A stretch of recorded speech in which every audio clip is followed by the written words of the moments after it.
Tantangan Elia tahun 2021, ini sesi yang ke-9. Mari. Presentasi ini tersedia dengan gratis bagi pekerja-pekerja Tuhan, hamba-hamba Tuhan dengan gratis. Silakan email saya elijah003@gmail.com. Sekali lagi elijah003@gmail.com. Ini gratis, ya. Nah, sekarang kita meneruskan dengan sesi 9. Iman satu orang dapat ditambahkan kepada iman orang lain untuk menghasilkan kesembuhan ilahi. Mari, ini kisah Rasul-Rasul, pasal 14 ayat 8. Ini pelayanan si Rasul Paulus. Di Listra ada seorang yang duduk saja karena lemah kakinya dan lumpuh sejak ia dilahirkan. Nah, saudara, bagi saya ini termasuk gunung yang besar yang mau dipindahkan ke dalam laut, gunung yang besar. Ini lumpuh sejak dilahirkan. Dan belum pernah dapat berjalan. Ia duduk mendengarkan ketika Paulus berbicara bahawa firman Tuhan. Dan Paulus menatap dia dan melihat bahawa ia beriman. Ya, Paulus melihat dia, di hatinya dia tahu wah, orang ini beriman untuk disembuhkan. Ya. Dan dapat disembuhkan. Orang ini punya iman untuk disembuhkan. Jadi bukan semua orang sakit punya iman untuk disembuhkan. Saya percaya pada waktu lagi bawa firman Tuhan, ada orang lain lagi yang sakit, yang hadir, tapi hanya orang ini saja yang punya iman untuk disembuhkan. Jadi bagaimana tindakannya si Paulus ini? Lalu kata Paulus dengan suara nyaring, berdirilah tegak di atas kakimu. Paulus keluar perintah, saudara. Dalam nama Yesus keluar perintah supaya orang itu berdiri tegak di atas kakinya. Dan orang itu melonjak berdiri, lalu berjalan kian kemari. Sesuatu mujizat terjadi. Mujizat yang dahsyat. Orang yang sejak lahir lumpuh, dia bangun berdiri berjalan kian kemari. Nah, iman macam apakah yang ditambahkan oleh Paulus di sini? Pada waktu Paulus keluar perintah, berdirilah tegak di atas kakimu, dia punya iman macam apa, saudara? Dia menambahkan iman yang memindahkan gunung. Orang lumpuh ini punya iman untuk disembuhkan. Iman yang ditambahkan oleh Paulus adalah iman yang memindahkan gunung. Pada waktu dia keluar perintah, berdirilah tegak di atas kakimu, itulah imannya Allah. Iman yang memindahkan gunung. Dia keluar perintah kepada gunung itu, yaitu orang lumpuh ini supaya bangun. Itulah iman yang memindahkan gunung, yang menyembuhkan orang lumpuh. Jadi begini, iman dari orang lumpuh ditambah imannya Paulus cukup untuk menghasilkan kesembuhannya. Mujizat yang dahsyat. Nah, orang lumpuh ini punya iman untuk disembuhkan. Iman untuk disembuhkan.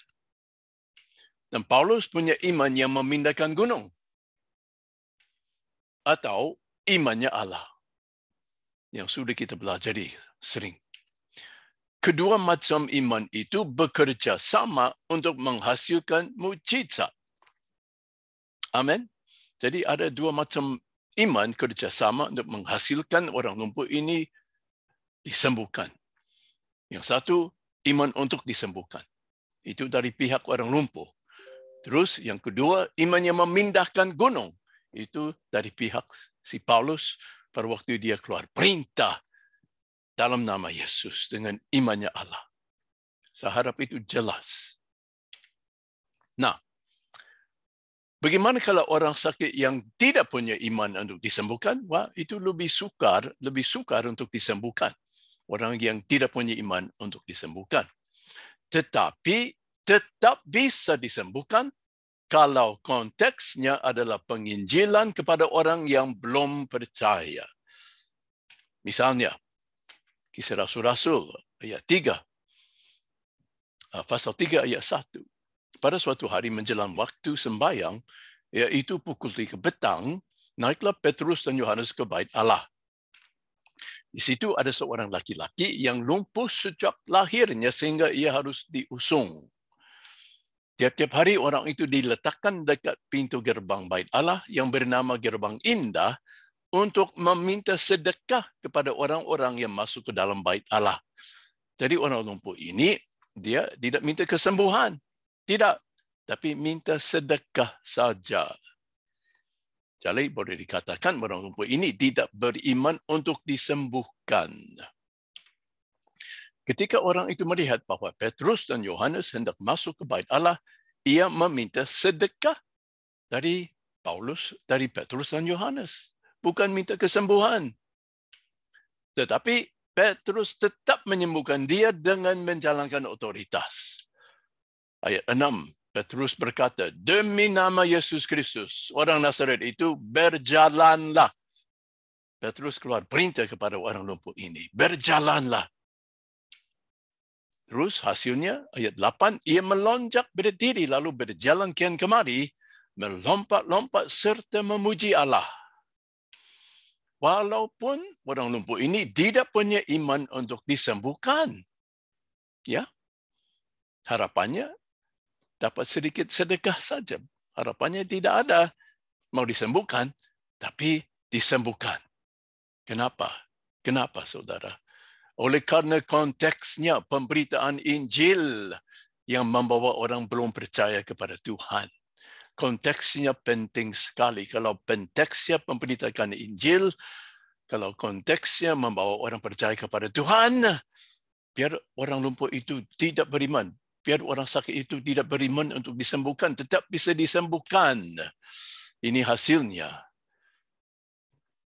Di antara orang yang mendengar ajaran itu, yaitu ajaran dari Petrus, banyak yang menjadi percaya. Sehingga jumlah orang mereka menjadi kira-kira 5,000 orang laki-laki. Ya. Jadi konteksnya itu penting sekali. Kalau konteksnya penginjilan, pemberitaan Injil, di situ saudara boleh menyembuhkan orang biar mereka tidak punya iman untuk disembuhkan. Pokoknya saudara punya iman yang memindahkan gunung. Itu yang penting dalam konteksnya penginjilan.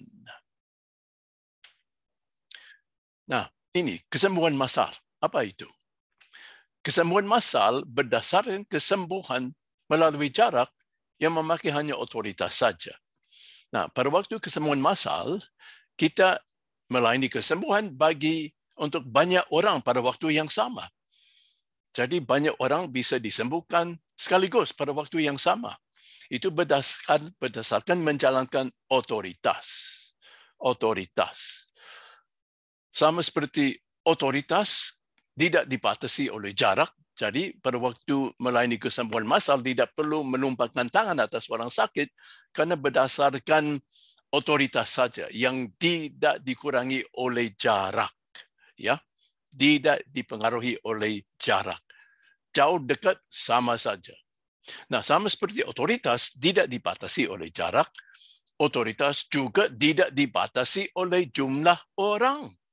Misalnya seorang jenderal, kalau ada 10,000 bawahan, dia mau bawahannya menyerang musuh, apakah harus keluar perintah satu demi satu untuk 10,000 tentara, saudara? Tidak. Satu kata saja, satu perintah saja. Semua 10,000 prajurit itu akan tunduk dan akan menyerang musuh itu. Ya. Jadi otoritas tidak dibatasi oleh jumlah orang. Maka saudara bisa melayani kesembuhan kepada banyak orang sakit sekaligus pada waktu yang sama. Dan banyak bisa disembuhkan pada waktu yang sama. Jadi ingat itu ya. Kalau saudara diberi kesempatan untuk melayani banyak orang, dan banyak di antara mereka mau disembuhkan, mereka belum tentu harus dilayani satu-satu, dilayani semua pada waktu yang sama dengan menjalankan otoritas yang tidak dipengaruhi oleh jarak ataupun oleh jumlah orang yang hadir. Nah, ini satu pertanyaan. Kenapa penyakit kadang-kadang kembali lagi? Ini bisa terjadi. Kita melayani orang sakit. Dia sembuh. Tapi hari berikutnya, besoknya, wah sakit lagi. Kenapa ya? Kenapa? Mari, Lukas 11 ayat 24. Apabila roh jahat keluar dari manusia, ia pun menggembara ke tempat-tempat yang tandus mencari perhentian. Dan karena ia tidak mendapatnya, ia berkata, aku akan kembali ke rumah yang telah kutinggalkan itu. Maka pergilah ia dan mendapati rumah itu bersih tersapu dan rapi teratur. Jadi begini saudara, orang ini yang disembuhkan itu, yang dilepaskan itu, tidak sungguh-sungguh ikut Tuhan dengan menaati perintahnya. Mereka sudah sembuh, sudah terlepas dari setan, tapi tidak mau mengikuti Tuhan dengan baik-baik. Jadi artinya rumah itu, tubuh itu bersih, tersapu dan rapi teratur, tapi kosong. Tidak ada kehadiran Yesus atau Roh Kudus. Lalu ia keluar dan mengajak 7 roh lain yang lebih jahat daripadanya, dan mereka masuk dan berdiam di situ. Maka akhirnya keadaan orang itu lebih buruk daripada keadaannya semula. Jadi begini, setelah orang dilepas dari roh jahat, mereka harus terima Yesus sebagai Tuhan dan Juru Selamat, dan harus menaati perintahnya. Kalau enggak, setan itu bisa berbalik kembali dan nanti keadaannya lebih buruk daripada keadaannya semula. Jadi setan bisa berbalik kembali. Bisa. Itu kemauan mereka. Karena pada waktu mereka diusir, artinya enggak punya rumah lagi.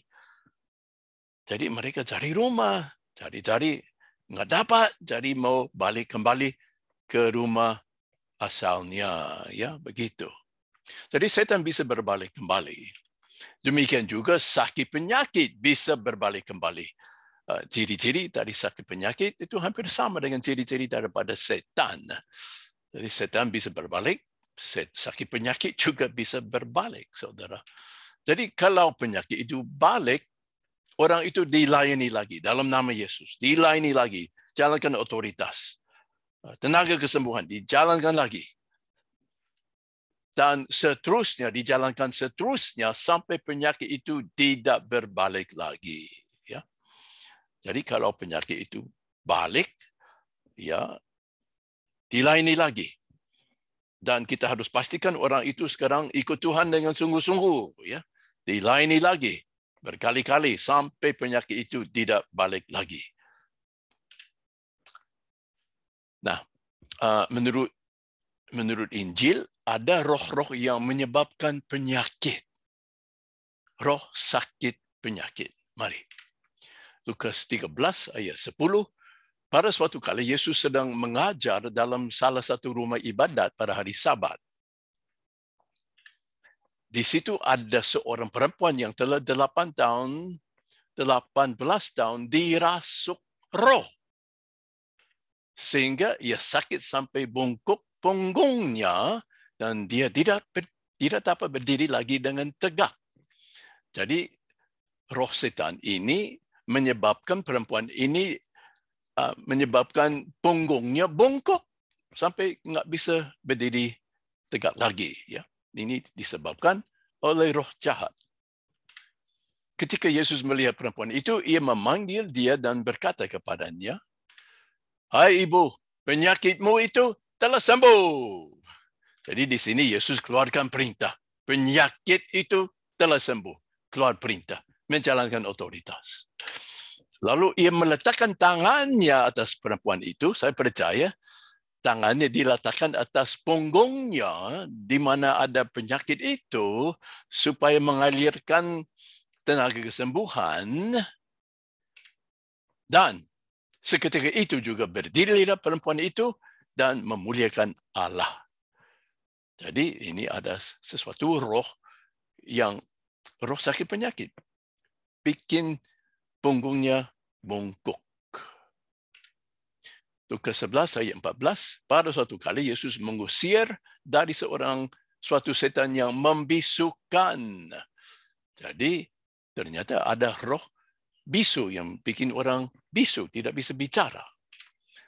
Ketika setan itu keluar, yaitu Yesus usir setan itu, orang bisu dapat berkata-kata. Jadi setelah setan itu dikeluarkan, langsung dia mulai berkata-kata. Karena keadaan bisu itu disebabkan oleh roh jahat. Maka heranlah orang banyak.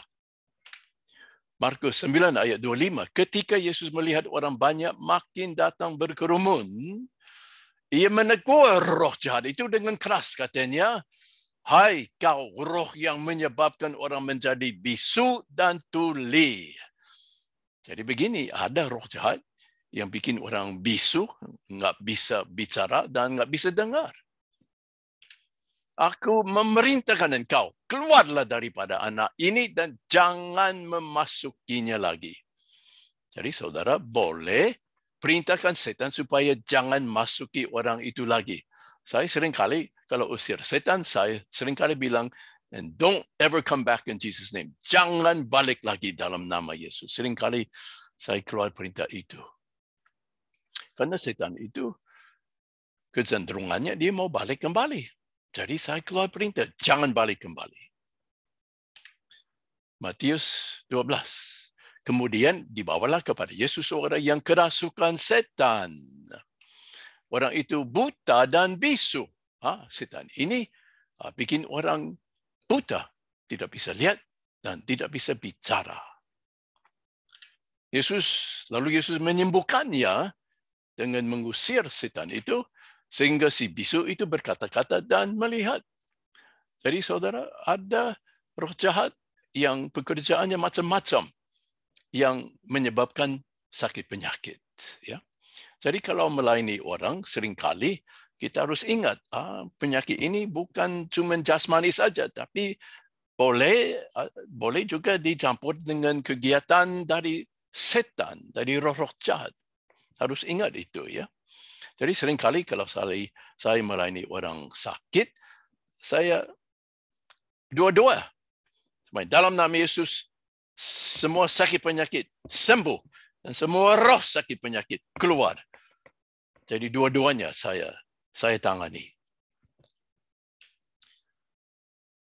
Ini sedikit ulangan di sini, saudara. Kita adalah murid Yesus Kristus. Atasan kami adalah Allah, yaitu Tuhan.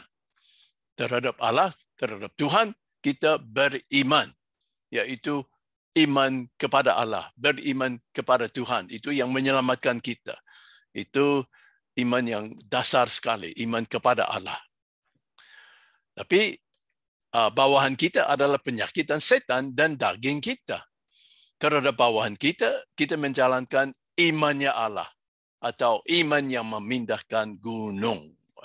Ya. Jadi iman kepada Allah diarahkan ke atas, di mana Allah berada. Kalau imannya Allah diarahkan ke bawah, di mana bawahan kita ada, yaitu penyakit dan setan, terutamanya pada waktu memberitakan Injil kepada orang yang belum percaya. Dan juga daging kita juga adalah bawahan kita, saudara.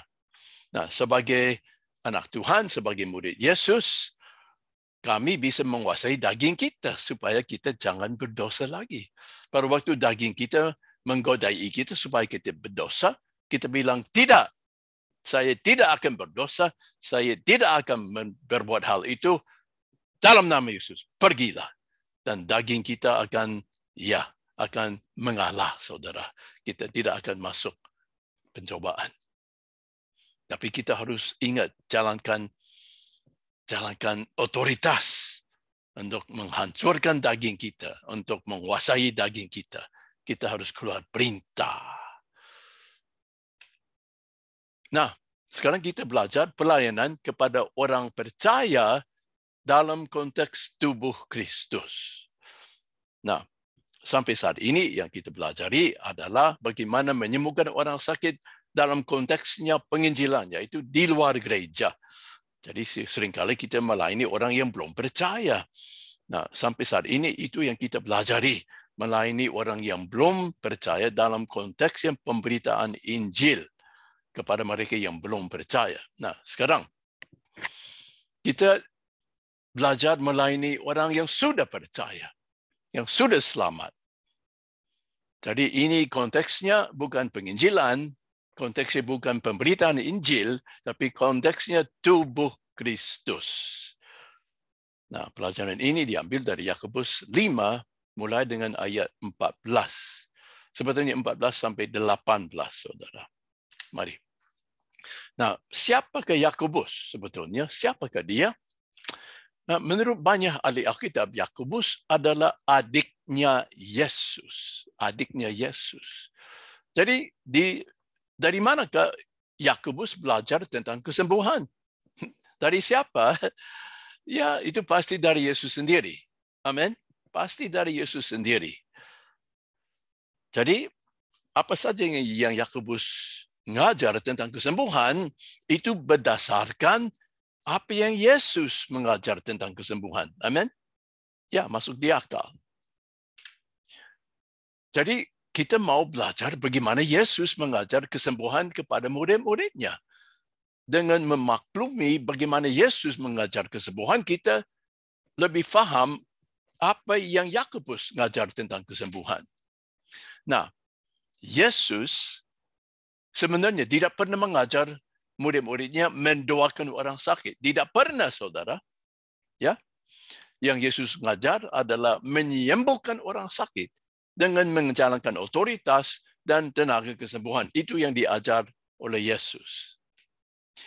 Yesus mengajar murid-muridnya mengeluarkan perintah kepada orang sakit dengan imannya Allah. Itu sudah jelas, sudah berkali-kali kita melihat hal ini pada keempat Injil. Nah, berdasarkan itu, sekarang kita dapat lebih faham apa yang diajar oleh Yakobus pasal 5, ya. Berdasarkan apa yang Yesus mengajar kepada murid-muridnya. Jadi, berdasarkan itu, mari kita sekarang mulai baca Yakobus 5 ayat 14. Kalau ada seorang di antara kamu yang sakit sekarang, Petrus dia menulis kepada orang-orang yang sudah percaya kepada Yesus. Kalau ada seorang di antara kamu orang percaya yang sakit, baiklah ia memanggil para penatua jemaat. Jadi jelas di sini Yakobus dia menulis kepada orang yang sudah percaya. Yang sakit, biar memanggil pada penatua jemaat supaya mereka mendoakan dia. Supaya para penatua jemaat itu mendoakan orang yang sakit. Nah, saudara, sebenarnya dalam bahasa Yunani, mendoakan itu seharusnya diterjemahkan oleh berdoa atas. Dalam bahasa Inggris itu pray over, bukan pray for, but pray over. Pray over atau dalam bahasa Indonesia, bahasa BM adalah berdoa atas. Jadi menurut Yakobus, para penatua, kalau mau melayani orang percaya yang sakit, harus berdoa atas mereka. Bukan mendoakan mereka, tapi berdoa atas mereka. Serta mengolesnya dengan minyak dalam nama Tuhan. Nah, dalam terjemahan bahasa Inggris itu tepat, ya. Pray over. The elders pray over sick believers. Tapi sayang dalam bahasa Indo, dalam BM, ya terjemahannya cuma mendoakan saja. Sebetulnya itu salah. Okay? Sebetulnya mereka berdoa atas dia. Berdoa atas orang percaya yang sakit. Nah, berdoa atas seseorang tidak sama dengan berdoa untuk orang itu. Tidak sama. Berdoa atas tidak sama dengan berdoa untuk. Mari. Berdoa atas seharusnya sama dengan apa yang diajar oleh Tuhan Yesus. Karena yang diajarkan oleh Yakobus berdasarkan apa yang diajar oleh Tuhan Yesus. Karena Yakobus itu adiknya. Jadi berdoa atas apa saja artinya seharusnya sama dengan apa yang diajar oleh Tuhan Yesus kepada murid-muridnya pada keempat Injil. Dan apa yang Tuhan mengajar? Dia mengajar mengeluarkan perintah ke atas orang sakit dengan otoritas. Ya, kita diberi otoritas menguasai sakit penyakit. Jadi sakit penyakit itu bawahan kita. Jadi pada waktu kita keluar perintah, itu ke bawah, ke atas orang sakit dengan otoritas. Amin. Jadi kita keluar perintah dari atas ke bawah. Kita keluar perintah ke atas orang sakit dengan otoritas. Itu artinya berdoa atas, saudara. Dan kita menumpangkan tangan di atas orang sakit, ya. Jadi itu artinya berdoa atas. Pada waktu kita melayani orang sakit yang percaya, kita keluar perintah ke atas penyakit mereka, kita menumpangkan tangan di atas mereka yang sakit. Itu artinya berdoa atas. Terus, ayat 15. Dan doa yang lahir dari iman akan menyelamatkan orang sakit itu, dan Tuhan akan membangunkan dia. Ada kepastian. Ada kepastian, saudara. Mereka pasti akan sembuh. Jadi, iman tadi itu iman macam apakah, saudara? Doa yang lahir dari iman. Iman macam apakah, saudara? Pasti iman yang memindahkan gunung atau imannya Allah. Jadi, menurut ayat 15, doa yang lahir dari iman yang memindahkan gunung. Doa yang lahir dari imannya Allah akan menyelamatkan orang sakit itu. Enggak usah bimbang. Enggak usah ragu-ragu. Tuhan akan membangunkan dia. Jadi, iman pada ayat 15 ini adalah iman yang memindahkan gunung. Iman tanpa bimbang. Imannya Allah. Berdasarkan otoritas yang Tuhan sudah percayakan kepada kita. Nah, tetapi ada syarat untuk kesembuhan bagi orang yang sudah percaya kepada Tuhan Yesus. Ada syarat. Nah, bagi orang yang belum percaya, tidak ada syarat. Ingat tadi, orang lumpuh itu pada Kisah Rasul-Rasul pasal 3, orang lumpuh itu, dia minta sedekah saja. Tapi dia disembuhkan oleh Petrus. Kenapa? Kenapa enggak ada syarat untuk dia disembuhkan? Kenapa dia enggak usah beriman, enggak usah ini itu? Tidak tanpa syarat dia disembuhkan. Kenapa? Karena konteksnya penginjilan, konteks yang pemberitaan Injil bagi banyak orang yang hadir di situ. Jadi orang belum percaya mau disembuhkan, sebetulnya tidak ada syarat untuk mereka disembuhkan. Tapi orang yang sudah percaya, punya tanggungjawab di hadapan Tuhan, saudara. Jadi kalau orang percaya mau disembuhkan, ada syarat yang harus dipenuhi. Mari. Dan jika ia telah berbuat dosa, artinya jika orang percaya itu telah berbuat dosa, maka dosanya itu harus akan diampuni. Jadi syaratnya, dosanya harus diampuni dulu. Kalau orang percaya yang sakit ingin disembuhkan, dosanya harus diampuni dulu. Itu syarat bagi orang percaya yang mau disembuhkan. Dosanya harus diampuni dulu. Nah, bagaimana dosa kita dapat diampuni? Well, setiap orang percaya tahu kalau saya berdosa, ya saya berdoa kepada Tuhan saja. Saya ngaku dosa saya saja dan saya akan diampuni. Begitu saja. Tapi sebenarnya kalau kita mengalami penyakit sebagai orang percaya dan kita mau disembuhkan, ya tidak cukup hanya ngaku dosa kepada Tuhan saja. Tidak cukup, saudara. Mari. Ayat 16. Inilah syaratnya. Karena itu, hendaklah kamu saling mengaku dosamu.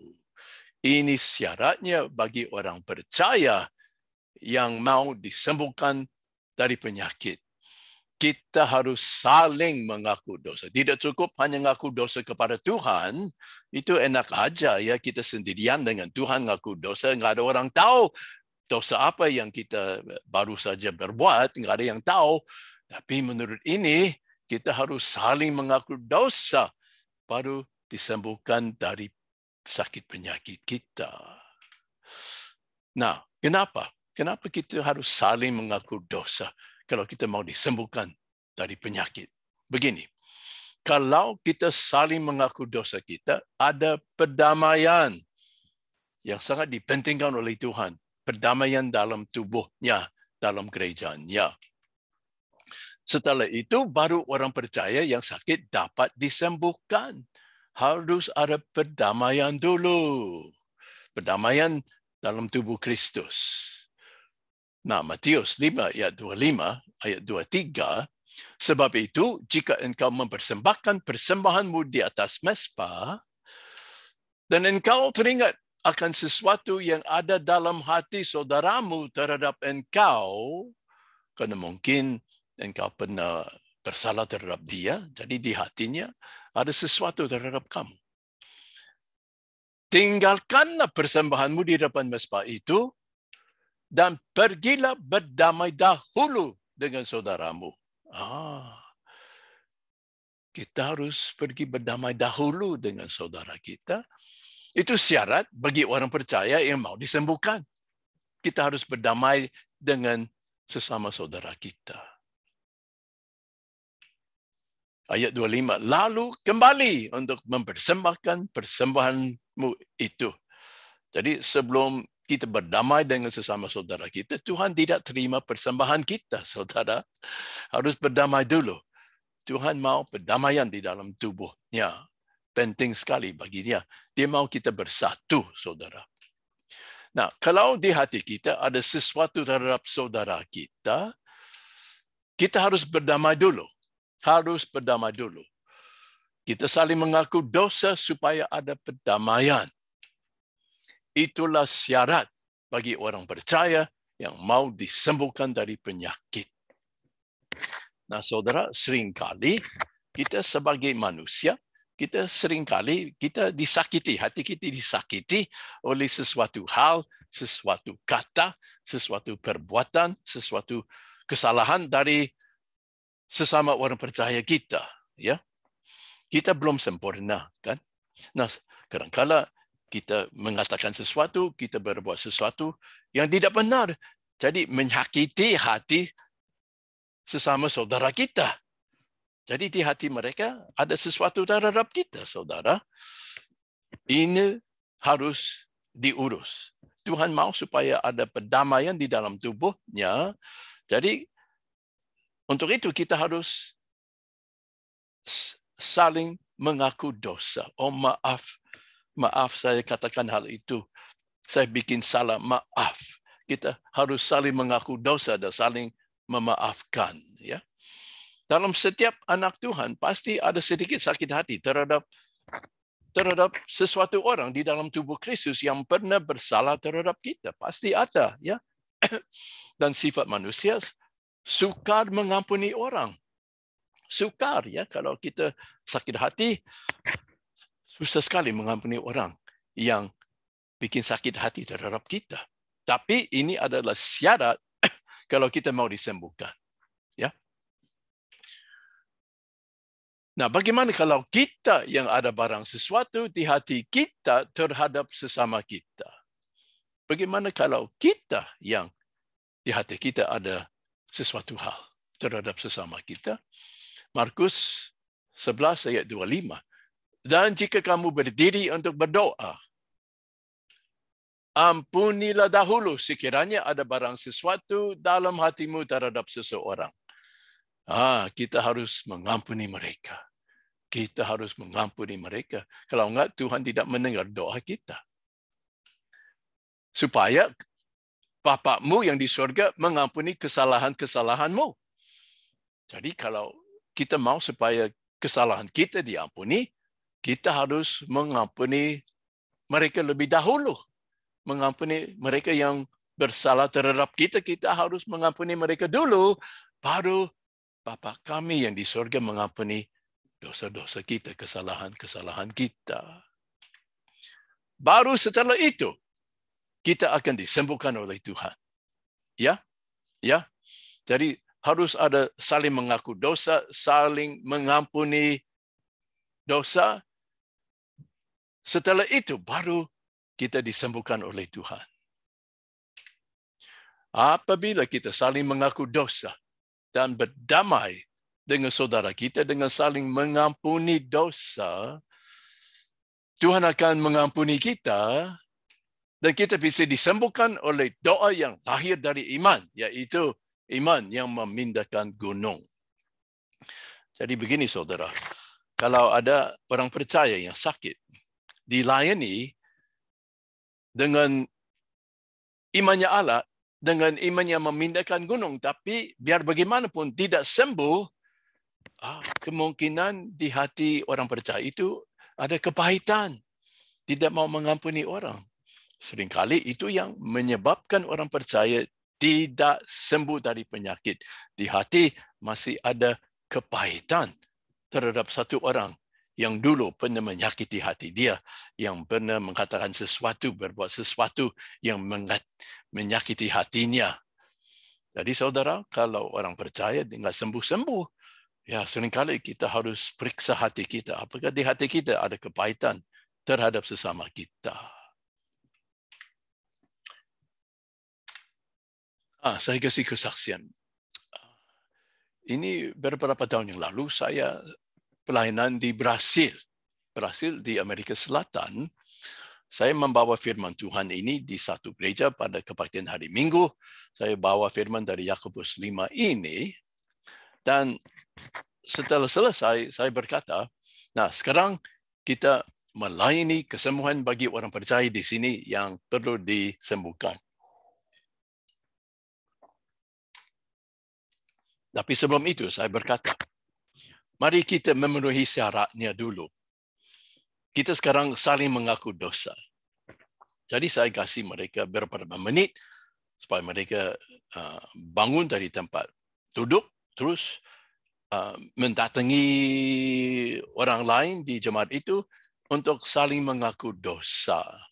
Jadi saya lihat ada yang bangkit dari tempat duduk, terus mereka menghampiri sesama anak Tuhan, saling memeluk, saling mengaku dosa. Ya. Dan pada saat itu saya melihat itu ibu pendeta, dia bangun, dia duduk di depan, dia bangun dari tempat duduk, terus dia ke belakang, dia mendatangi seorang ibu, seorang saudari yang sakit kanker di rahim. Itu sakit kanker itu sangat serius. Ada tumor yang membuat dia sakit sekali sampai tidak bisa duduk karena tumornya di rahimnya. Jadi ibu pendeta menghampiri dia dan langsung dia keluar kata, "Ibu, ampunilah saya, Bu."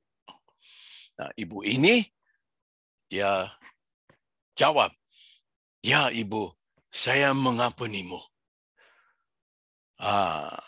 Dia memenuhi syaratnya. Jadi habis itu, ibu pendeta meletakkan tangan atas rahimnya di mana ada kanker itu, di mana ada tumor itu.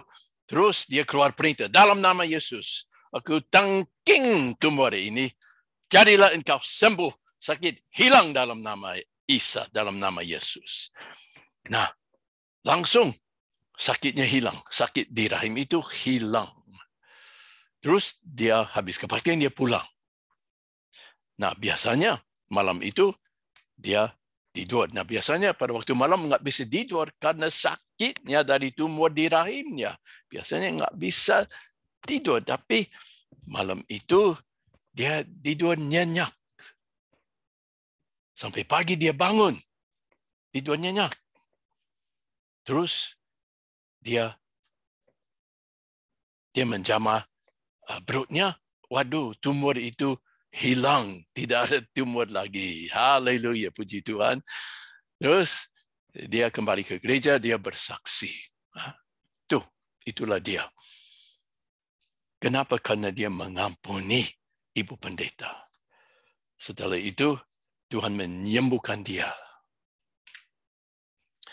Pernah saya melayani di salah satu gereja di Sri Lanka, di negara Sri Lanka, di ibu kotanya Colombo.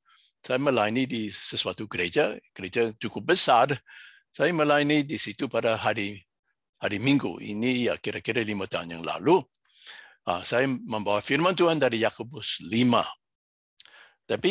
Jadi udah selesai, saya bilang, nah sekarang kita melayani orang sakit sesuai dengan pengajaran dari Yakobus 5. Jadi sebelum kita melayani orang sakit, kalian harus saling mengaku dosa. Jadi saya kasih kamu 3 menit. Kalian saling menghampiri, saling mengaku dosa. Jadi saya lihat ada yang bangun dari tempat duduk, mendatangi sesama, dan mereka saling mengaku dosa, ya, saling mengampuni. Habis itu, saya bilang, sekarang siapa yang sakit ingin disembuhkan, silakan bangkit berdiri maju ke depan. Jadi ada 8 orang yang bangkit maju ke depan, naik ke panggung. Jadi saya panggil si penatua jemaat, mereka dipanggil ke depan, naik ke mimbar. Mereka melayani ke-8 orang yang sudah di panggung yang mau disembuhkan dari sakit penyakitnya. Jadi penatua ini meletakkan tangan atas mereka ke-8 orang itu dalam nama Yesus. Terus mereka keluar perintah dalam nama Yesus, sembuh total. Roh sakit penyakit keluar dalam nama Yesus. Setelah itu saya tanya, jadi siapa yang sakit? Siapa yang sakit dan sekarang sembuh? Kasih kesaksian saja. Wah, puji Tuhan. Mereka semua ke-8 orang bersaksi bahwa mereka disembuhkan dari penyakitnya. Ini kan sesuai dengan pengajaran dari Yakobus 5. Pasal kita saling mengaku dosa, ya, Tuhan akan menyembuhkan jemaatnya yang sakit lewat doa yang lahir dari iman, yaitu iman yang memindahkan gunung. Haleluya. Nah, terus Yakobus 5 ayat 16, dan saling mendoakan supaya kamu sembuh. Nah, di sini mendoakan. Menurut bahasa Yunani, kata mendoakan di sini juga bisa diterjemahkan berdoa atas. Bisa berdoa atas. Yaitu melayani dengan keluar perintah dengan penumpangan tangan. Nah, terus Yakobus meneruskan pelajarannya dengan ini. Ayat ke-16. Yakobus berkata, doa orang yang benar, bila dengan yakin didoakan, dengan tidak bimbang didoakan, sangat besar kuasanya.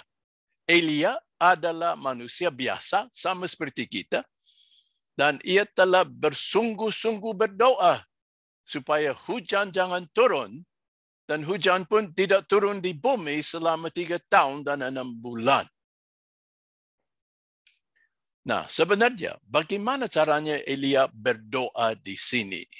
Bagaimana Elia berdoa supaya selama 3,5 tahun tidak ada hujan? Bagaimana dia berdoa? Mari, 1 Raja-Raja, ayat 17, ayat pertama. Di sini kita akan baca bagaimana dia berdoa. Lalu berkatalah Elia orang Tispe, dari Tispe Gilead kepada Ahab, si raja itu, demi Tuhan yang hidup, Allah Israel yang kulayani, sesungguhnya tidak akan ada embun atau hujan pada tahun-tahun ini, kecuali kalau ku katakan. Bukan kecuali kalau ku doakan, tapi kecuali kalau ku katakan. Bukan doakan, tapi kecuali kalau ku katakan. Katakan apa? Menurut bahasa Yunani. terjemahannya begini, kecuali oleh perintahku tidak akan ada embun atau hujan pada tahun-tahun ini. Sebetulnya, Elia tidak hanya doa saja, tapi dia keluar perintah kepada langit supaya jangan hujan selama 3,5 tahun. Dan waktu dia keluar perintah dengan sungguh-sungguh, dengan tidak bimbang, dengan iman yang memindahkan gunung, imannya Allah. Dia perintahkan langit tidak boleh hujan selama 3,5 tahun. Dia pakai perintah. Sebetulnya bukan pakai doa, tapi pakai perintah, saudara. Jadi, waktu kita melayani orang percaya yang sakit, kita harus menjalankan otoritas, yaitu keluar perintah. Sama seperti Elias di Gunung Karmel, dia keluar perintah supaya jangan hujan selama 3,5 tahun. Dengan demikian juga, kita keluar perintah kepada sakit penyakit. Dan ini sama seperti diajar oleh Tuhan kepada murid-muridnya. Ya, amin saudara, amin saudara, haleluya, haleluya. Jadi kita melayani orang sakit. Itu sama seperti Elia di Gunung Karmel. Keluar perintah dengan tidak bimbang, dengan imannya Allah. Nah, sekarang saudara-saudara harus menjalankan apa yang diperintahkan oleh Tuhan. Kita udah hampir selesai sesi ke-9 ini yang terakhir. Jadi sekarang tinggal saudara-saudari menjalankan apa yang diperintahkan oleh Tuhan dan yang sudah diajarkan selama ke-9 sesi ini, yaitu Lukas 10 ayat 9. Sembuhkanlah orang-orang yang ada di situ dan katakanlah kepada mereka, kerajaan Allah sudah dekat padamu. Yesuslah satu-satu jalan kepada Bapa kami yang di surga. Nah, ini pelajaran ini sampai di sini saja. Nah, mungkin tahun depan kita mengadakan follow up. Mungkin. Ya, mungkin kalau perlu kita bikin follow up. Tapi sekarang bagaimana saudara-saudari? Bagaimana? Sudah diajar? Apakah saudara akan menaati perintah Tuhan? Saudara akan pergi seperti ke-70 murid yang Yesus latih dan utus. Apakah kalian juga akan diutus? Dua-dua. Menyembuhkan orang sakit. Memberitakan Injil. Mengusir setan. Mendirikan banyak gereja-gereja rumah. Di Sarawak, di Sabah, di Indonesia. Amin. Nah, tinggal saudara harus diutus dan diperintahkan menyelesaikan amanat agung, menyembuhkan orang sakit, usir setan, memberitakan kerajaan Allah. Sekarang saudara harus pergi, harus menaati perintah Tuhan. Nah, itulah tujuan daripada pelatihan ini, saudara-saudari. Nah, begini. Sebetulnya pada presentasi ini ada pengajaran tentang perperangan rohani melawan roh-roh di udara.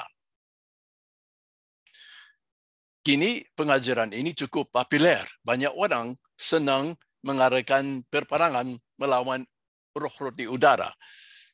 Jadi penting sekali kita mengerti dasarnya dari Alkitab, saudara. Apakah pengajaran ini Alkitabiah atau tidak, saudara? Ternyata pengajaran ini tidak Alkitabiah. Malahan membahayakan. Jadi kalau saudara ingin mendapatkan presentasi ini tentang perperangan rohani, kirim email saja, elijah003@gmail.com. Saya nanti kirim presentasinya ini, supaya saudara dapat lebih mengerti perperangan rohani melawan melawan roh-roh di udara. Amin. Puji Tuhan.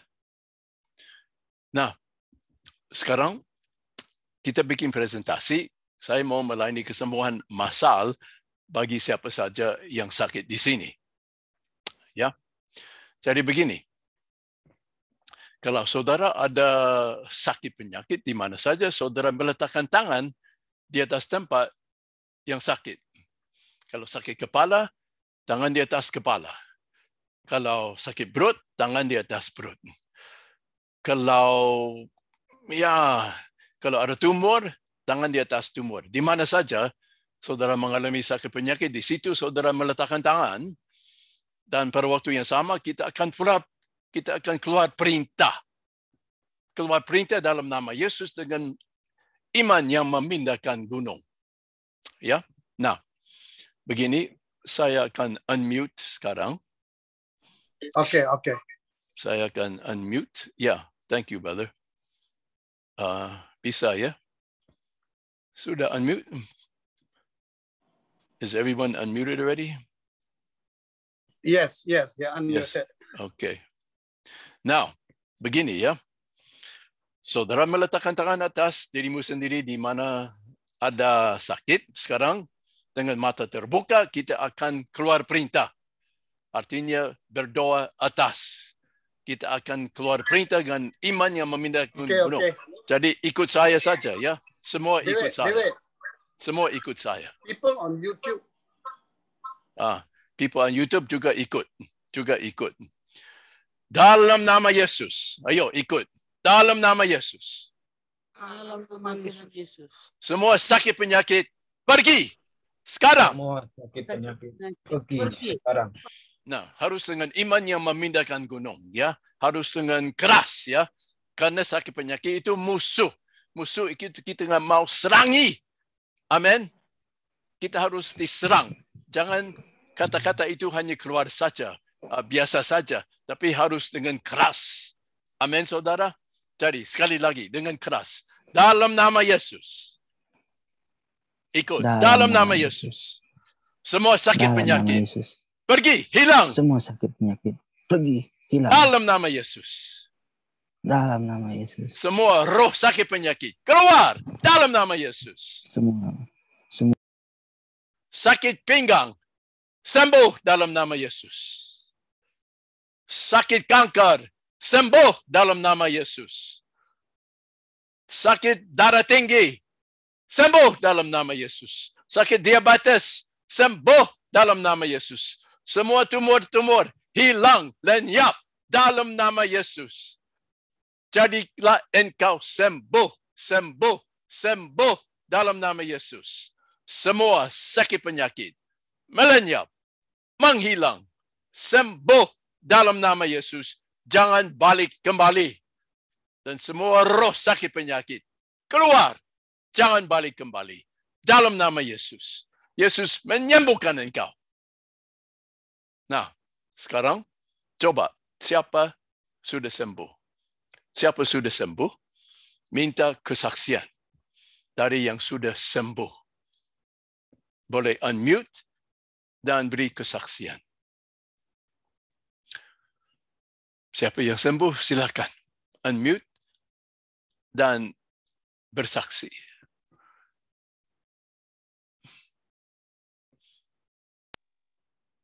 Ya, memang ada kesannya disembuh.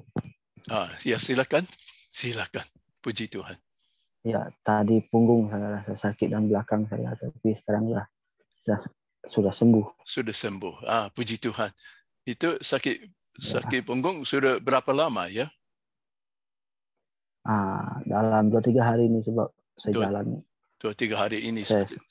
Sekarang sudah sembuh. Sakit pinggang. Puji Tuhan. Sudah sembuh. Ya. Terima kasih. Siapa lagi sembuh? Terima kasih ya. Siapa lagi sembuh? Tolong beri kesaksian.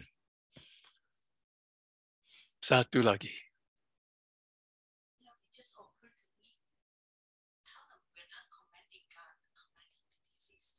Oke. Ya. Saudara-saudari, pada waktu kita keluar perintah, kita tidak perintahkan Tuhan. Tidak perintahkan Tuhan, kita perintahkan sakit penyakit. Kita perintahkan musuh. Bukan kita perintahkan Tuhan. Tidak boleh perintahkan Tuhan. Tapi Tuhan yang perintahkan kita menyembuhkan orang sakit. Tuhan perintahkan kita perintahkan sakit penyakit dan setan-setan pergi. Amin, saudara. Jadi jangan salah faham, ya. Siapa lagi yang sembuh? Beri kesaksian. Satu lagi. Coba jalankan apa yang tadi tidak bisa jalankan. Atau tumor. Oh, Ya, silakan. saya sudah sembuh. Sakit perut sudah sembuh. Sudah sembuh, puji Tuhan. Ya, sakit perut udah berapa lama? Seminggu sudah. Sudah seminggu sakit perut. Iya. Sekarang hilang. Keluar angin saja. Keluar angin. Ya. Sekarang dia sanak. Kata orang Brunei sanak. Puji Tuhan. Haleluya. Ya. Haleluya. Terima kasih. Kembali, puji Tuhan. Ya. Saya percaya. Amin. Saya percaya ada yang lain lagi yang sudah sembuh. Kalau mau bersaksi, silakan. Ya, silakan, Bu. Ada yang mau bersaksi? Silakan. Silakan. Halo. Siapa? Halo. Ya, silakan. Nixon. Iya. Mau bersaksi? Silakan. Iya, saya mau bersaksi. Last week saya admit hospital sebab positif COVID. Lepas tu after 4 malam di hospital saya disahkan negatif COVID-19 secara totalnya. Negatif. Selepas didoakan oleh Brother David, ya. Puji Tuhan. Ya. Jadi negatif. Lepas saya dapat the next day tu saya dapat saya punya PCR tu negatif. Lepas tu 3 kali dia orang tes, 3 kali itu negatif. Haleluya. Puji Tuhan. Haleluya. Puji Tuhan. Ini Tapi ada sekarang sebab saya heavy flu hari itu terjadi positif, first check masuk admit hospital. Lepas tu saya di swab test kembali. Lepas tu dia jadi negatif semua. Sebab saya percaya yang iman yang memindahkan gunung yang menyembuhkan saya. Amin. Amin. Puji Tuhan. Ya. Haleluya. Terima kasih. Jadi begini, saudara-saudari, ini pelatihan sudah selesai, tapi ini artinya permulaan bagi saudara-saudari. Permulaan. Kalian harus sekarang mulai menjalankan iman ini untuk membawa banyak jiwa-jiwa kepada Tuhan. Ya. Nanti kalau itu lockdown sudah selesai, kalian di Sabah, di Sarawak, di Indonesia, kalian keluar, menyembuhkan orang sakit, memberitakan Injil. Amin, saudara-saudari. Nah, pelajaran ini harus dijalankan. Jangan hanya dengar saja, tapi tidak dijalankan. Artinya sia-sia. Kalau tidak dijalankan, ini ke-9 sesi ini sia-sia saja. Sia-sia saja. Waktu saya disia-siakan, waktu kamu juga disia-siakan. Tapi harus dijalankan. Siapa akan menaati perintah Tuhan dan menjalankan perintahnya? Siapa? Angkat tangan. Kalau berani menjalankan perintah Tuhan. Angkat tangan. Angkat tangan. Yang akan menjalankan perintah Tuhan. Kok enggak ada yang angkat tangan? Siapa berani? Kok enggak ada yang berani? Kok begitu? Nanti biar Brother David, Brother Edwin kasih mereka dorongan saja, ya, supaya jangan selalu takut-takut. Enggak boleh takut-takut, ya. Kalau takut-takut, nanti saudara tidak berhasil untuk Tuhan, pada suatu hari saudara dihakimi oleh Tuhan. Kenapa diberi senjata ini, tapi tidak pernah dijalankan untuk meluaskan kerajaanku? Kenapa enggak pernah dijalankan? Karena, Tuhan, karena saya takut. Apakah itu alasan? Apakah Tuhan terima alasan itu? Ya atau tidak? Tuhan, tidak. Saya takut. Tidak diterima, saudara. Tidak diterima. Jadi saudara jangan dikuasai oleh roh ketakutan. Amin. Kalau saudara betul-betul murid Yesus, tidak boleh dikuasai oleh roh ketakutan. Tidak boleh. Amin, saudara. Amin. Amin. Oke. Amin. Amin. Oke. Sekarang Brother David, Amen. you can take over. Yeah. Pastor William, Yes. maybe you could just be online for a while. I just want to say something. Okay. Okay. We want to thank Pastor William Lau for passionately bringing God's word to all of us for this past 9 weeks. David, can you interpret? Hari ini kita mau menghargai dan berterima kasih atas sesi pembelajaran yang diajar oleh Pastor William Lau. This teaching is not just an ordinary teaching, it's a practical teaching. Pelajaran ini bukan saja pelajaran secara teori tetapi pelajaran praktikal. So after you have learned, you go out there and put it to practice. Selepas kita menghabiskan pelajaran ini, kita keluar ke sana untuk mempraktikkan apa yang telah kita pelajari. Only when you put it to practice, you will encounter the word of God, and the word of God will come alive in and every situation. Hanya selepas kita mempraktikkan apa yang kita telah pelajari, kita akan mengalami firman Tuhan menjadi nyata dalam kehidupan kita. In the book of John, it says the word of God is spirit and it's alive. Di dalam buku John dikata Yohanes berkata firman Tuhan itu adalah nyata dan benar, roh dan benar. And for the word of God to come alive, you need to put it to practice. Amen. Untuk menikmati firman Tuhan itu menjadi begitu nyata di dalam kehidupan kita, kita perlu mempraktikkan firman Tuhan. And Pastor William Lau has put this teaching on healing and deliverance. He made it so simple for all of us to understand. Dan Pastor William Lau telah menjadikan pembelajaran ini begitu mudah untuk kita memahaminya. And over these 9 weeks, after you have heard the word of God and by faith believed, many of you have got healed.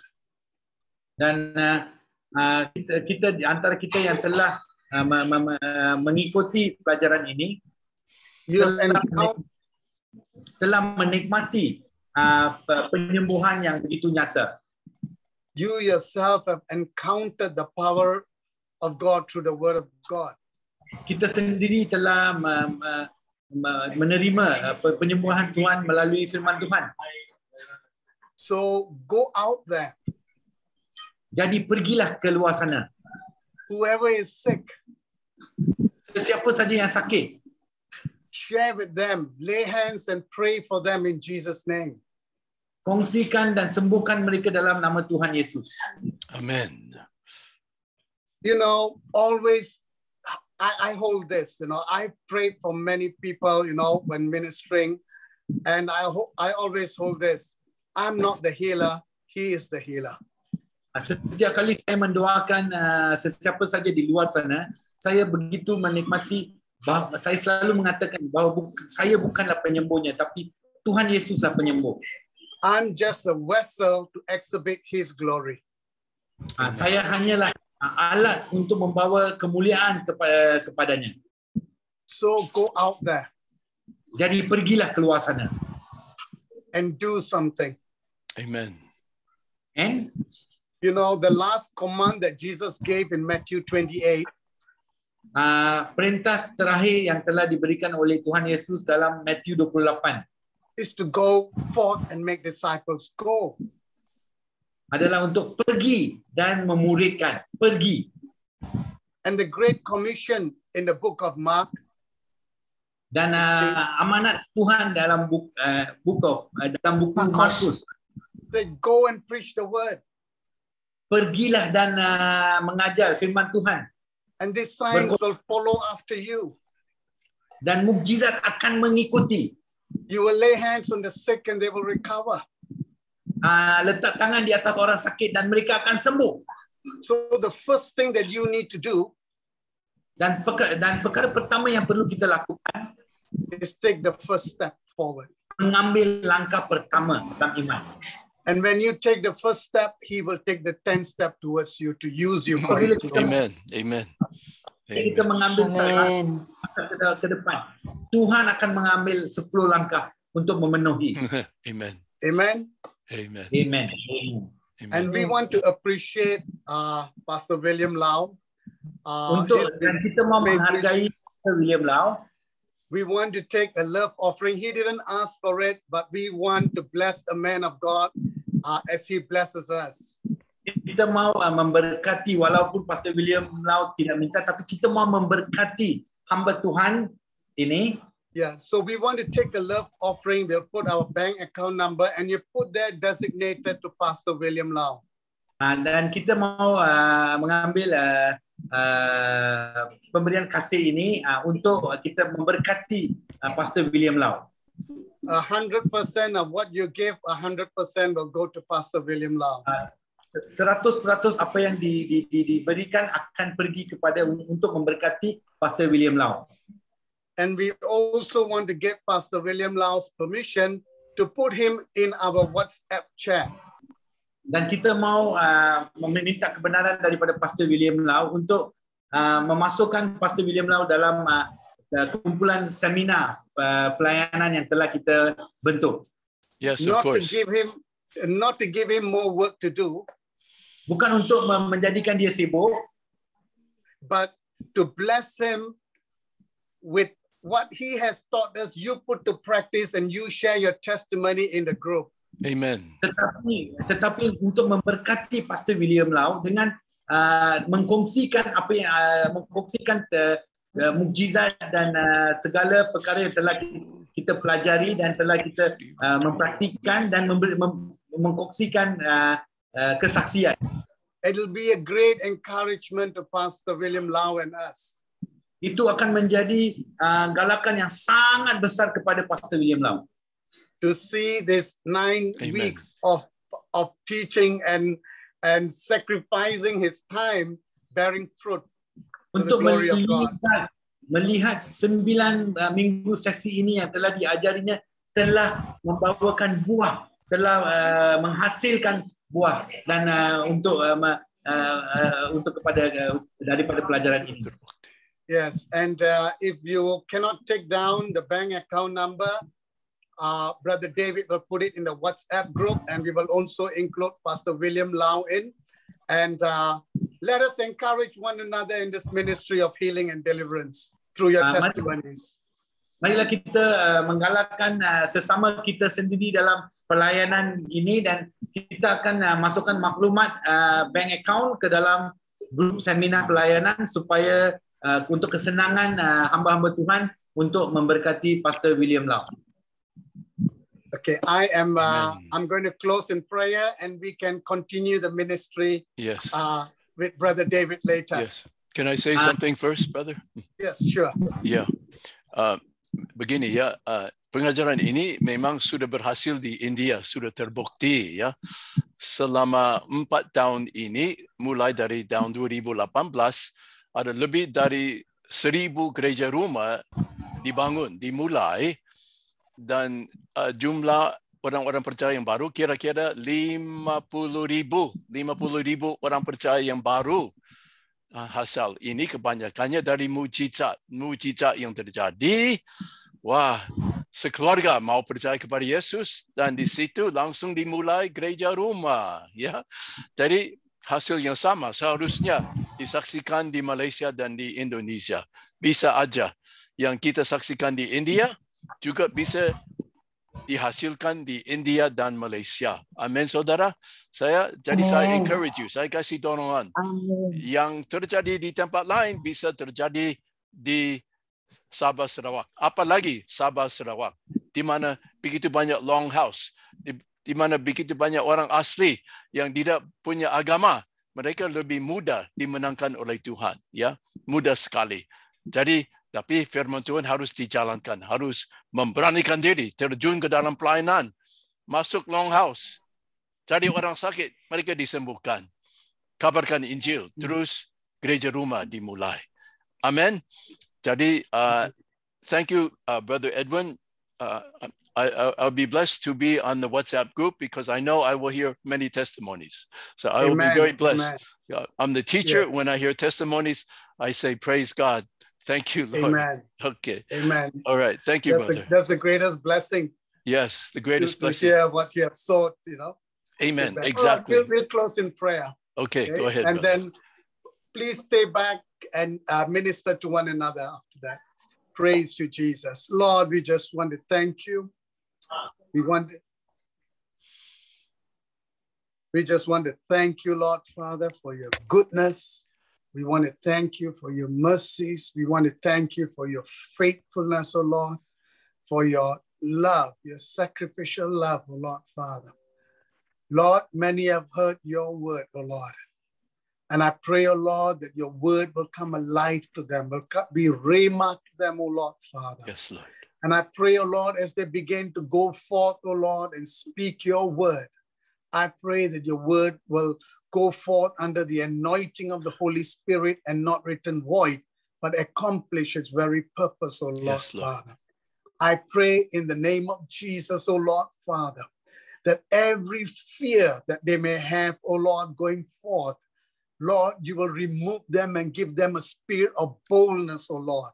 As you have said, oh Lord, I've not given you a spirit of fear, but a spirit of love, of sound mind, and of power. And Lord, I pray, oh Lord, Father, especially in these times, oh Lord, during the lockdown, oh Lord, Father, and all these SOPs. And Lord, I pray in the name of Jesus, oh Lord, that they can lock down a nation, but they can never lock down your word, oh Lord. Amen. And your people will go forth and speak your word, oh Lord, Father. Amen. And your word will come alive, oh Lord, and bring hope to those who are in hopeless situation, and bring comfort to those who are hurting, oh Lord, and healing to those who are sick, oh Lord, Father, that they will encounter the word, oh Lord, Father, and that, Lord, they will be healed, oh Lord, they will be delivered, oh Lord, and the heathens around will see and believe and know that there is a God and his name is Jesus, oh Lord. Amen.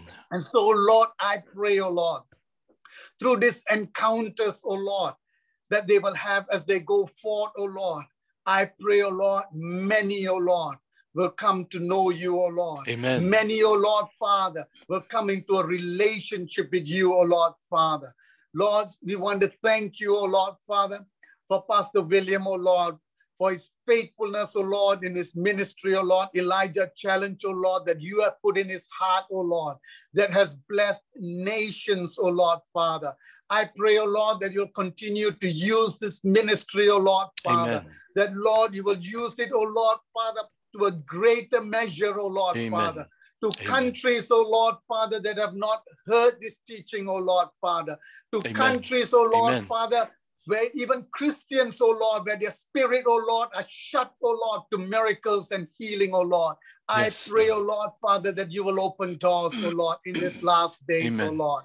And Lord, I pray, oh Lord, Father, and I speak, oh Lord, blessings, oh Lord, into Pastor William Lau and his family, oh Lord, Father, that he continues to honor you, oh Lord. You will honor him, oh Lord, and your favor will continue to rest on him, oh Lord, and go with him, oh Lord, Father. And Lord, we pray, oh Lord, Father, that this Elijah Challenge, oh Lord, Father, will be translated into many languages, oh Lord. Yes, Lord. And Lord, you will raise up, oh Lord, Father, Aaron Amen. and us, oh Lord, and Timothy, oh Lord, Father, to take your word, oh Lord, Father, and go forth, oh Lord, and make a difference, oh Lord, Father, Amen. in their family, in their villages, in their city, and in their nation, oh Lord. Yes, Lord. We thank you, oh Lord, Father. In Jesus' name we pray. We give you the praise, the honor, and the glory. Amen. Amen. Amen. Amen. Brother Edwin, please feel free to introduce me to other mission leaders. Tell them I am available. Okay, I'm available. Sure. Yes. Definitely, I will. Thank you. And also, maybe in time to come, we will have a refresher. Yes, a follow-up. You know, Yes. Sometimes some may have missed some classes, and all. We may just have a refresher. Yeah. But I'll let you know. Okay, brother. Okay, God bless you. Thank you. We just want to see how this go on. Yes, God bless you. Amen. Thank you. God bless Thank you. you. I'll keep in touch with you. Okay, brother. Thank God you. bless.